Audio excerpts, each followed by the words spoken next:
જય શ્રી કૃષ્ણ મિત્રો।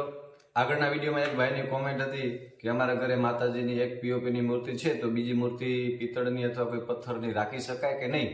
તો શાસ્ત્રોમાં કયા દેવની કેટલી મૂર્તિઓ ઘરની અંદર રાખી શકાય એના વિશે પણ પ્રમાણ આપેલું છે।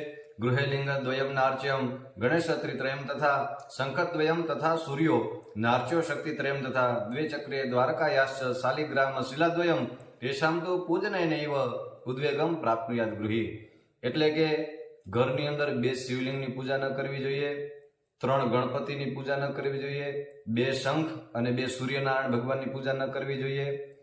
માતાજીના 3 સ્વરૂપની પૂજા ન કરી શકાય। એટલે કદાચ માતાજીના 2 સ્વરૂપ ઘરની અંદર હોય તો પૂજન કરવામાં કઈ વાંધો નથી।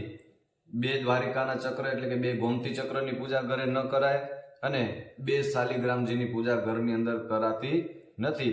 જો આવી રીતના પૂજન કરવામાં આવે તો ઉદ્વેગમ પ્રાપ્નુયાત ગૃહી, એટલે એને મુશ્કેલીઓ અથવા કષ્ટ વેઠવવા પડે છે। એટલે શાસ્ત્રોમાં જે પ્રમાણે મૂર્તિઓનું વિધાન કીધેલું છે એ પ્રમાણે જો આપણે મૂર્તિઓની પૂજા કરીએ તો એનાથી આપણને સુખ સંપત્તિ આદિની પ્રાપ્તિ થાય છે। તો મિત્રો, આવી જ શાસ્ત્રોક્ત માહિતી મેળવવા માટેથી અને અમારા આ આઈડીને આપ ફોલો કરજો।